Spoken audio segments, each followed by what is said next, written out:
এডুডিউসের পক্ষ থেকে আমরা নিয়ে এসেছি 1 বছরের ম্যারাথন ক্লাস, যার প্রধান টার্গেট হলো মিশন মাধ্যমিক 2027। আজকে আমি তোমাদের সামনে যে বিষয়টি উপস্থাপন করব সেটা ইতিহাস অধ্যায় নিয়ে। ইতিহাসের প্রথম অধ্যায়, দ্বিতীয় অধ্যায়, এই অধ্যায়গুলি তোমাদের আশা করি পরীক্ষা হয়ে গেছে। এবারে তৃতীয় অধ্যায়, চতুর্থ অধ্যায় পরবর্তী পরীক্ষায় এই বিষয়গুলি তোমাদের পড়তে হবে। তাই আমি আজকে তোমাদের তৃতীয় অধ্যায় নিয়ে আলোচনা করব। হ্যালো স্টুডেন্টস, তোমরা দেখছো এডুডিউস। আমি সঙ্গে আছি জগদীশ তালুকদার, তোমাদের ইতিহাস বিষয়ের শিক্ষক। তাহলে চলো আমরা তৃতীয় অধ্যায়ে আলোচনা করি। তৃতীয় অধ্যায় হচ্ছে প্রতিরোধ ও বিদ্রোহ নিয়ে। তোমরা আগের শ্রেণীগুলিতে অল্প বিস্তর বিদ্রোহ বা আন্দোলন সম্পর্কে পড়েছো, অবগত আছো। তোমাদের দশম শ্রেণীতে এই বিদ্রোহ আন্দোলন সম্পর্কে একটু বিস্তারিত পড়তে হবে। আমি চেষ্টা করব তোমাদের সামনে এগুলি সুন্দর করে তুলে ধরার, তোমরা মন দিয়ে শুনবে। 1757 খ্রিস্টাব্দে পলাশির যুদ্ধ হয়েছিল। ব্রিটিশ ইস্ট ইন্ডিয়া কোম্পানি এবং বাংলার নবাব সিরাজউদ্দৌলার মধ্যে। এই যুদ্ধে বাংলার শেষ স্বাধীন নবাব সিরাজউদ্দৌলা পরাজিত হয়েছিল এবং মৃত্যুবরণ করেছিল। যদিও যুদ্ধের সময় তার মৃত্যু হয়নি, পরবর্তী ক্ষেত্রে মির্জাফর পুত্র মিরনের নির্দেশে সিরাজউদ্দৌলাকে হত্যা করা হয়েছিল। এই পলাশির যুদ্ধে জয়লাভ করে ব্রিটিশ ইস্ট ইন্ডিয়া কোম্পানি বাংলায় সহ সমগ্র ভারতবর্ষে আস্তে আস্তে করে সুদৃঢ় সাম্রাজ্য স্থাপন করে। ফলে বাংলার যে জনগণ বা ভারতবর্ষের যে জনগণ বা ভারতবর্ষের যে অধিবাসী মানুষ, তাদের উপরে ধীরে ধীরে অত্যাচার নেমে আসে এবং একটা সময় সেই অত্যাচার এমন পর্যায়ে পৌঁছায় যে তা আর মানুষের বা জনগণের বা ভারতবাসীর সহ্যের সীমা ছাড়িয়ে যায়। তার উপরে ব্রিটিশ সরকার এদেশের কিছু জমিদার মহাজনদের কিছু অগ্রিম দায়িত্ব দিয়ে তারা খালাস হবার চেষ্টা করে। ফলে ব্রিটিশরা তো ভারতবাসীর উপর অত্যাচার চালায়, তার উপর এই জমিদার মহাজন শ্রেণী এদেশের মানুষের উপর অত্যাচার চালায়। ধীরে ধীরে একটা সময় এই ব্রিটিশ শাসন, ব্রিটিশ সরকার তার বিরুদ্ধে, এই জমিদার মহাজন শ্রেণীর বিরুদ্ধে ভারতবাসী ক্ষোভ প্রকাশ করে এবং একটা বিদ্রোহের পথ অবলম্বন করে। এরকম অনেক বিদ্রোহ আছে, আমরা এই চ্যাপ্টারে পড়ব। এই বিদ্রোহগুলির মধ্যে বিশেষ বিশেষ কিছু বিদ্রোহ বলছি। সেটা হচ্ছে চুয়ার বিদ্রোহ, পাবনা বিদ্রোহ, রংপুর বিদ্রোহ, কোল বিদ্রোহ, সাঁওতাল বিদ্রোহ, মুন্ডা বিদ্রোহ। তারপর যে মুসলিম সমাজে সংগঠিত আন্দোলন রয়েছে, যেগুলো যার মধ্যে প্রধান হচ্ছে ওয়াহাবি আন্দোলন, ফরাজি আন্দোলন, বাংলার নীল চাষিদের আন্দোলন। তো এই আন্দোলনগুলো বা বিদ্রোহগুলো আমরা একে একে বিষয়ভিত্তিক আলোচনা করব। এগুলো সম্পর্কে বিস্তারিত আলোচনার আগে আমাদেরকে জানতে হবে বিদ্রোহ কি, অভ্যুত্থান কি, বিপ্লব কি। এখান থেকে পরীক্ষায় প্রশ্ন আসে। বিদ্রোহ হলো রাষ্ট্রে কোনো প্রচলিত বা সমাজে কোনো প্রচলিত ব্যবস্থা, যে ব্যবস্থার বিরুদ্ধে কিছু মানুষের প্রতিরোধ আন্দোলন, কিছু মানুষের বিরোধী মনোভাব, সেটাই হচ্ছে বিদ্রোহ। ধরো সমাজে কিছু ব্যবস্থা, রাজনৈতিক ব্যবস্থা হোক, সামাজিক ব্যবস্থা প্রচলিত আছে, সেটা সমাজের মানুষের গ্রহণযোগ্য হচ্ছে না, ফলে তারা তার বিরুদ্ধে একটা বিরোধী মনোভাব পোষণ করে, সেটাই হচ্ছে বিদ্রোহ। এরকম অনেক বিদ্রোহ আছে, এই আমি একটু আগে যেটা বললাম, পাবনার বিদ্রোহ, নীল বিদ্রোহ, চুয়ার বিদ্রোহ, সাঁওতাল বিদ্রোহ, মুন্ডা বিদ্রোহ। অভ্যুত্থান কি? অভ্যুত্থান হচ্ছে রাষ্ট্রে কোনো ব্যবস্থা প্রচলিত, তার বিরুদ্ধে সেই রাষ্ট্রেরই এক কি বলা যায় বিশাল সংখ্যক মানুষের প্রতিরোধ আন্দোলন, সেটাই হচ্ছে অভ্যুত্থান। রাষ্ট্রের একাংশের প্রতিরোধ আন্দোলন। বিদ্রোহের থেকে অভ্যুত্থানের প্রভাবটা আরও বেশি। বিদ্রোহ বলো, অভ্যুত্থান বলো, বিপ্লব বলো, প্রায় এটা সমগোত্রীয় শব্দ, সমপর্যায়ভুক্ত। তাহলে বিদ্রোহ থেকে অভ্যুত্থানের প্রভাবটা আর একটু বেশি। এরকম অভ্যুত্থানের কথা তোমরা জানো, 1857 খ্রিস্টাব্দে সিপাহী বিদ্রোহ হয়েছিল।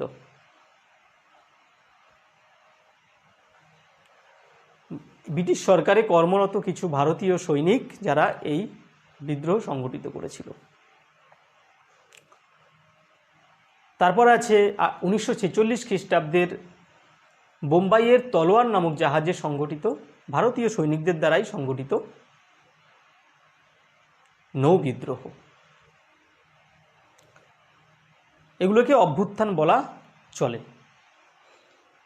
হঠাৎ করে রাষ্ট্রের প্রচলিত ব্যবস্থার বিরুদ্ধে, সরকারের বিরুদ্ধে আন্দোলন। বিপ্লব কি? বিপ্লব হলো, বিপ্লব বলতে বোঝায় আর কি হঠাৎ প্রচলিত ব্যবস্থার পাল্টে যাওয়া, আমূল পরিবর্তন। রাষ্ট্রে কোনো ব্যবস্থা প্রচলিত আছে, হঠাৎ করে সে ব্যবস্থাটা সম্পূর্ণ টোটালি চেঞ্জ হয়ে যাওয়া হচ্ছে রেভলিউশন বা বিপ্লব। যেমন আমরা জানি অষ্টাদশ শতকে ইংল্যান্ডের শিল্প বিপ্লব হয়েছিল। শিল্পের ক্ষেত্রে অভূতপূর্ব পরিবর্তন আর কি, শিল্পের ক্ষেত্রে অভূতপূর্ব পরিবর্তন। 1789 খ্রিস্টাব্দে ফ্রান্সে সংগঠিত হয়েছিল ফরাসি বিপ্লব। 1917 খ্রিস্টাব্দে রাশিয়ায় হয়েছিল রুশ বিপ্লব। এরকম অনেক বিপ্লব আছে। তোমরা বলতেই পারো যে আমাদের এই ওয়েস্ট বেঙ্গলে, পশ্চিমবাংলায় দীর্ঘ 34 বছরের সিপিএম শাসন বা কমিউনিস্ট পার্টি শাসন ছিল।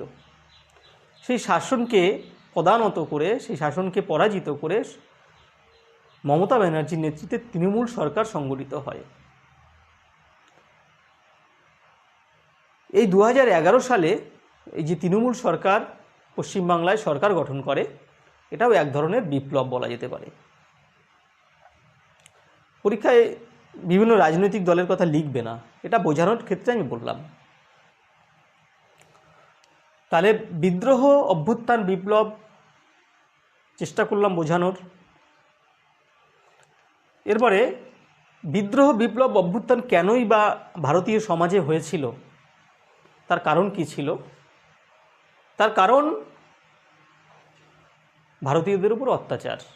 ব্রিটিশ সরকার বিভিন্নভাবে ভারতবাসীর উপর অত্যাচার, অকথ্য অত্যাচার করেছিল।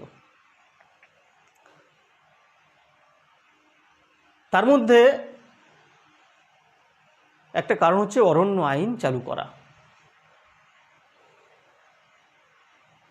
অরণ্য আইন কি? আমরা জানি অরণ্যে কারা থাকে? অরণ্যে পশু পাখি, তারপরে আদিবাসী সম্প্রদায় অরণ্যে বাস করতো আর কি।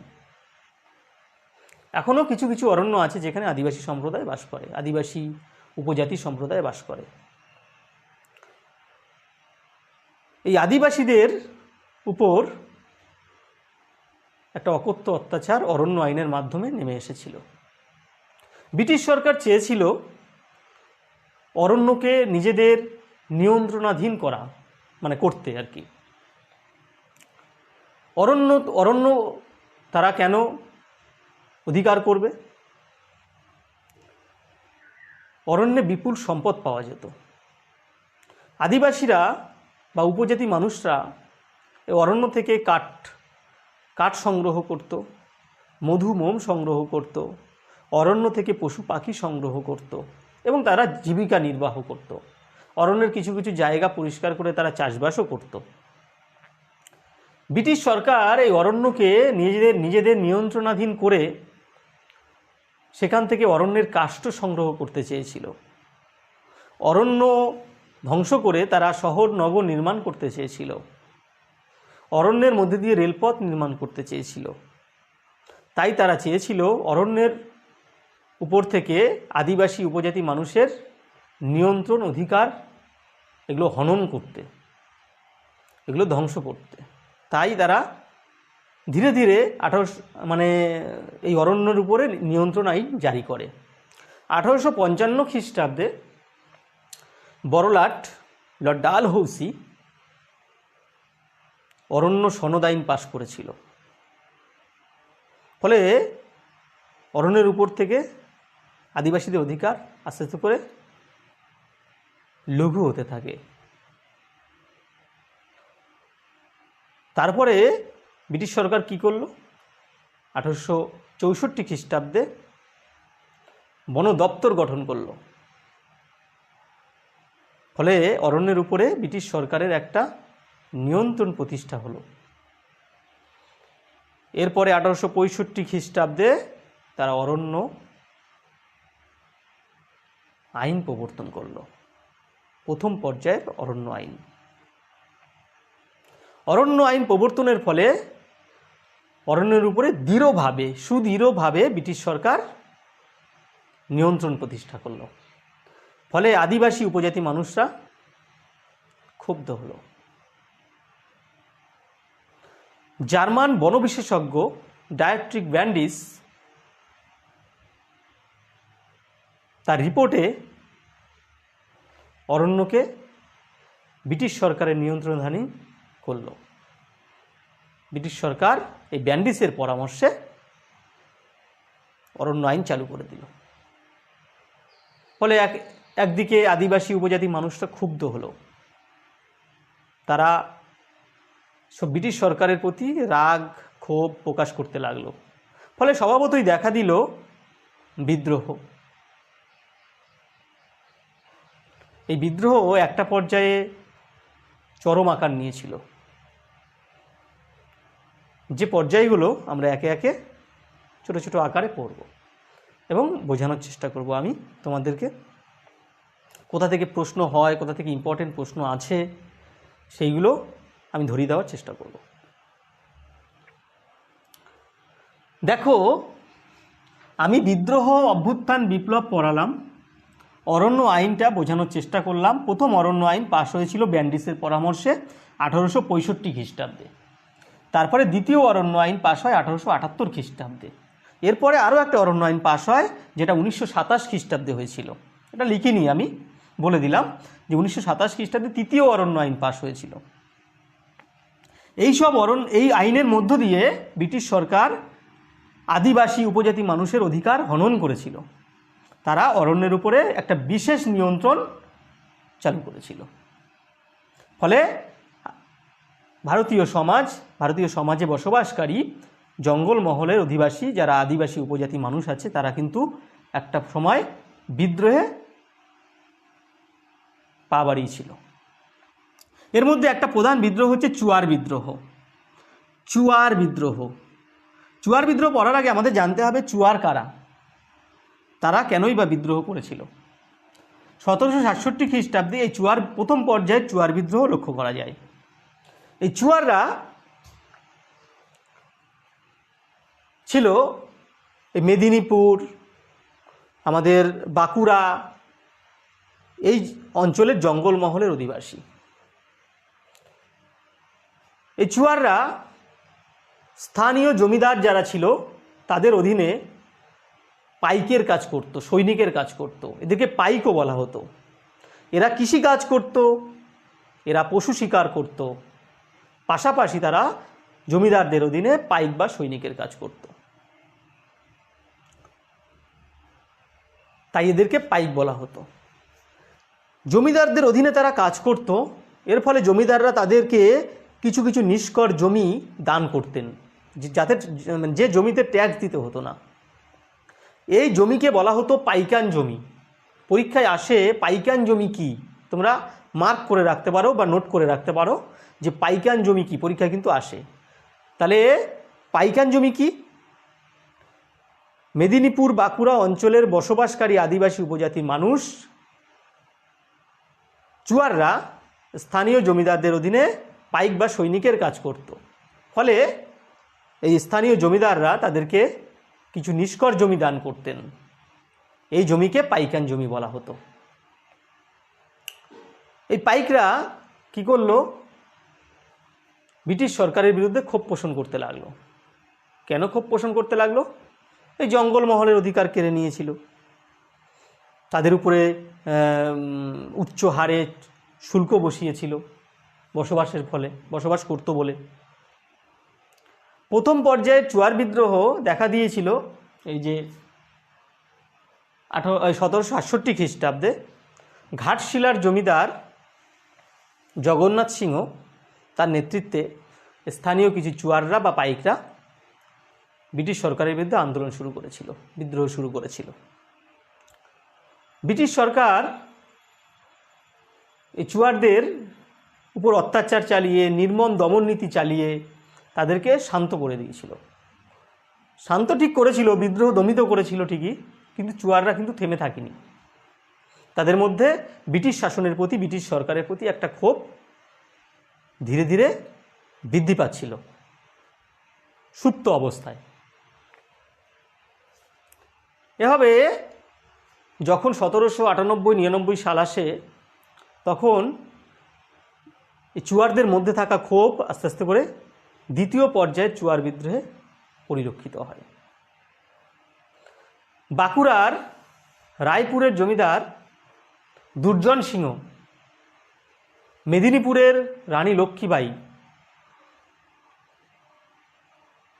যাদের নেতৃত্বে এই চুয়াররা আবার সংগঠিত হয়, পুনরায় সংগঠিত হয় এবং ব্রিটিশ সরকারের বিরুদ্ধে আন্দোলন শুরু করে।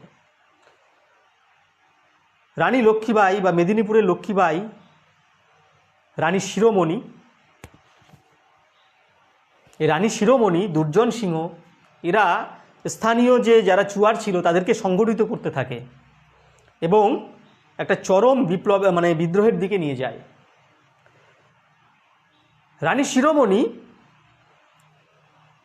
এই দ্বিতীয় পর্যায়ে চুয়ার বিদ্রোহে একটা বিশেষ ভূমিকা, গুরুত্বপূর্ণ ভূমিকা পালন করেছিল, তাই তাকে মেদিনীপুরের লক্ষ্মীবাঈ বলা হয়।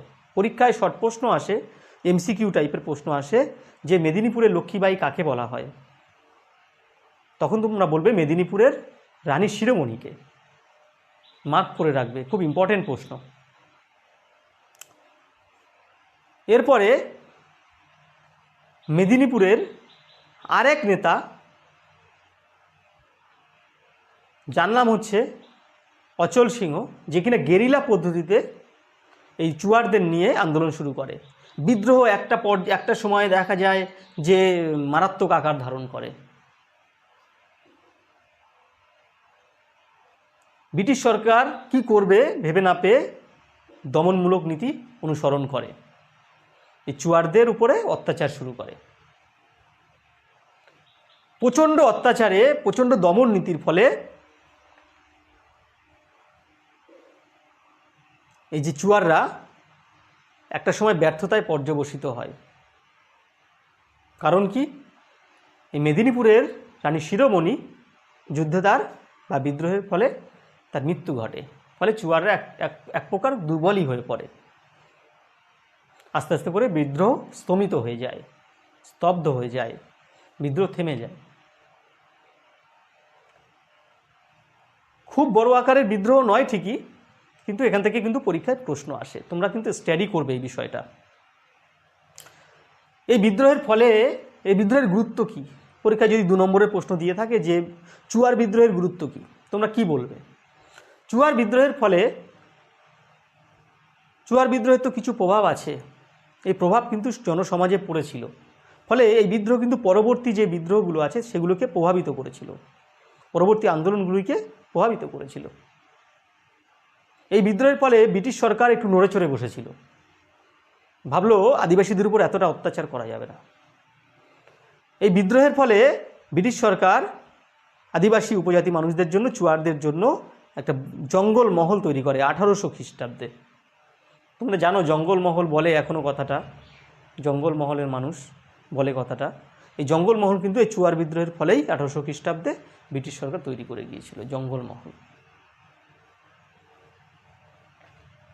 তাহলে চুয়ার বিদ্রোহ সম্পর্কে আমরা পড়লাম। এরপর আছে রংপুর বিদ্রোহ। রংপুর বিদ্রোহ থেকে বড় প্রশ্ন আসে না, রংপুর বিদ্রোহ থেকে কিছু শর্ট প্রশ্ন আসে। রংপুর এই ভারতবর্ষেরই একটি অংশ, ধলভূম, দিনাজপুর, রংপুর। এখানে এই রংপুরে এক জমিদার থাকত, নাম হচ্ছে দেবী সিং। এই দেবী সিংও 1781 খ্রিস্টাব্দে ব্রিটিশ সরকারের কাছ থেকে, ইস্ট ইন্ডিয়া কোম্পানির কাছ থেকে দিনাজপুর, রংপুরের জমিদারির দায়িত্ব পায়। ফলে দেবী সিং ক্ষমতা পেয়ে এক প্রকার অত্যাচারী হয়ে ওঠে, স্বৈরাচারী হয়ে ওঠে। স্থানীয় যারা কৃষক শ্রেণী ছিল তাদের উপরে দিনের পর দিন অত্যাচার শুরু করে দেয়, অত্যাচার বাড়াতে থাকে। একটা সময় এই অত্যাচার এমন চরম পর্যায়ে পৌঁছায় মানুষ আর সহ্য করতে পারেনি, মানে সহ্য করতে পারছিল না। কৃষক শ্রেণী তাদের জমি জমা বিক্রি করে দিত, তাদের গরু বাছর বিক্রি করে দিত, পোষ্যগুলিকে বিক্রি করে দিত, বাড়িঘর বিক্রি করে দিত, তবু দেবী সিংয়ের অত্যাচার থেকে মুক্ত হয়নি। এমনকি দেবী সিংয়ের অত্যাচারে তারা নিজেদের সন্তানদেরকেও বিক্রি করে দিতে বাধ্য হয়েছিল। এই সময় এই রংপুরের কৃষক শ্রেণীকে সাহায্য করতে এগিয়ে আসে নুরুল উদ্দিন নামে এক শীর্ষস্থানীয় নেতা।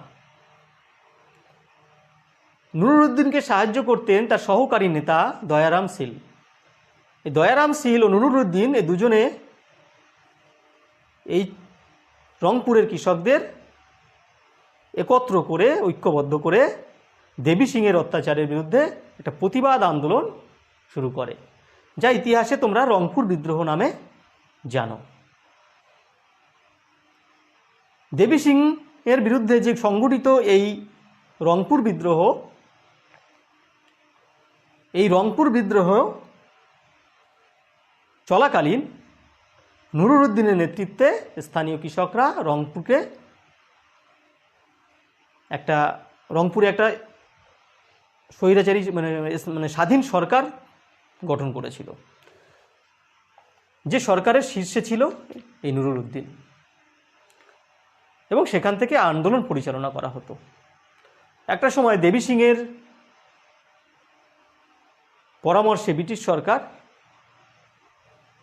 এই রংপুরের যে বিদ্রোহ ছিল, এই বিদ্রোহকে দমিত করার জন্য কৃষকদের উপর অত্যাচার শুরু করে দেয়, দমনপীড়ন চালাতে শুরু করে দেয়।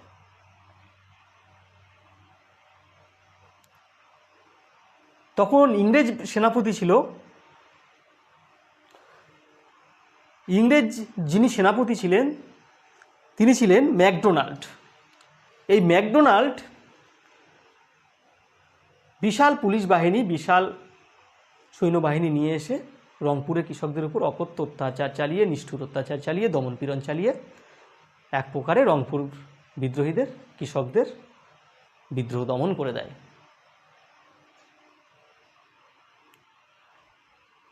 এই রংপুর বিদ্রোহ থেকে যে ইম্পর্টেন্ট প্রশ্নগুলি আসে, বেশি না, রংপুর বিদ্রোহ বলতে কী বোঝো এটা আসতে পারে, সালটা আসতে পারে 1783 খ্রিস্টাব্দে। আর রংপুর বিদ্রোহের নেতা কে ছিলেন এটা আসে, এটা খুব ইম্পর্টেন্ট। রংপুর বিদ্রোহের নেতা মনে রাখবে, নুরুল উদ্দিন আর হচ্ছে দয়ারাম শীল, দুজনের নাম মনে রাখবে, আরও আছে, দুজনের নাম মনে রাখলেই হবে। আর রংপুর বিদ্রোহ কার বিরুদ্ধে সংঘটিত হয়? দেবী সিংয়ের বিরুদ্ধে, এটা মনে রাখবে। এই কটা প্রশ্ন পড়লেই আশা করি হয়ে যাবে। আজ আমি বিদ্রোহ, অভ্যুত্থান, বিপ্লব এটা পড়ালাম, আর অরণ্য আইন সম্পর্কে কিছু ধারণা দিলাম, চুয়ার বিদ্রোহ পড়ালাম, রংপুর বিদ্রোহ পড়ালাম। পরের ক্লাসে আমি আরও কিছু বিদ্রোহ, যেমন কোল বিদ্রোহ আছে, সাঁওতাল বিদ্রোহ আছে, মুন্ডা বিদ্রোহ আছে, এগুলো নিয়ে আমি আলোচনা করব। তোমরা পড়াশোনাটা ভালো করে চালাও, মন দিয়ে ভিডিওগুলো বারবার করে দেখো, বারবার পজ করে দেখো, লিখে হোক, যেভাবে হোক তোমরা সুন্দর করে নোট করে নাও। আমি যেখানে যেখানে ইম্পর্টেন্ট বলেছি সেই জায়গাগুলো মার্ক করো, বারবার করে অধ্যয়ন করো, দেখবে পরীক্ষার ফলাফল ভালো হবে। এরপরে আমি যখন প্রশ্নোত্তর পর্ব নিয়ে আলোচনা করব, তখন দেখবে আরও ক্লিয়ার হয়ে যাবে, বুঝতে পারবে। আমি ইম্পর্টেন্ট প্রশ্ন বলে দেবো, সেগুলো করলেই হবে। মাধ্যমিকে হুবহু কমন আসবে, কোনো চিন্তার বিষয় নেই। তোমরা পড়াশোনা ভালো করে চালাও। আমাদের চ্যানেলে সবসময় নজর রেখো, সাবস্ক্রাইব করো, লাইক করো, কমেন্ট করো, ভালো করে পড়াশোনা করো।